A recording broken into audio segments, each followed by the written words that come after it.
The night that your mommy got hurt, what'd you hear? You're ripping our family apart! Did you recognize the voice? It was Dad. They were fighting. What happened next? Mom said, "I hate you!" Was that all? Come here, baby.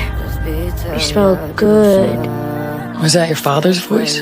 My dad wasn't home, or the man wouldn't be in their bedroom. The police had zeroed in on Ben Nicholson. Airport facial recognition software showed that after saying goodbye to his wife and daughter, he never boarded his flight. Instead, he left the airport by taxi. He had disappeared for 3 days. In the interrogation room, the police theorized that he had faked a business trip, stayed behind, and then returned to gravely injure his wife.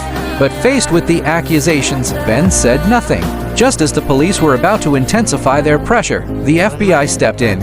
A federal agent announced that the case involved national security. Under the USA Patriot Act, local police no longer had authority to access Ben. The abruptly halted interrogation made the detectives realize that Ben was no ordinary person. The police obtained a DNA warrant and conducted a forcible buccal swab on Ben in the hospital corridor in full public view. The move was intended to portray him as a criminal in the court of public opinion, thereby pressuring him to comply with police demands. It was at the hospital that Ben heard 2 devastating pieces of news from the doctor. First, his wife's skull had been fractured, with bone fragments embedded in her left temporal lobe. Second, the 3-month-old fetus inside her had stopped showing signs of life. The doctor needed Ben to sign a surgical consent form. Ben hadn't even known that his wife had been pregnant. The investigation hit a wall. Ben was shielded by federal authority, and the victim was unconscious and unable to testify. The only remaining avenue was their daughter, Katie.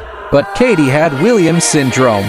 The police expert provided key information. Patients with the condition have strong empathic abilities and can remember emotions and facial expressions with perfect recall. They have exceptionally acute hearing, even absolute pitch. Most critically, individuals with Williams syndrome are incapable of using deception. They cannot understand what it means to lie. Under the relentless insistence of District Attorney Casey, the police were granted permission to talk to Katie. Ben tried to stop his daughter from testifying. He knew her testimony would reveal the truth he most wanted to hide. But legal procedure could not be defied. Katie began to remember. She recounted the arguments between her parents, word for word. She recalled the roaring voices during the fight and the sound of a loud slap. All the evidence pointed to Ben as the attacker. But then Katie imitated another voice. The owner of that voice had been speaking in affectionate, vulgar terms. Katie confirmed that it was not her father. That unknown man was the real attacker. And Ben knew everything. He knew about his wife's infidelity. He knew about the man's existence. The reason for his silence was that he had been trying to hold his broken family together, even though it could no longer succeed.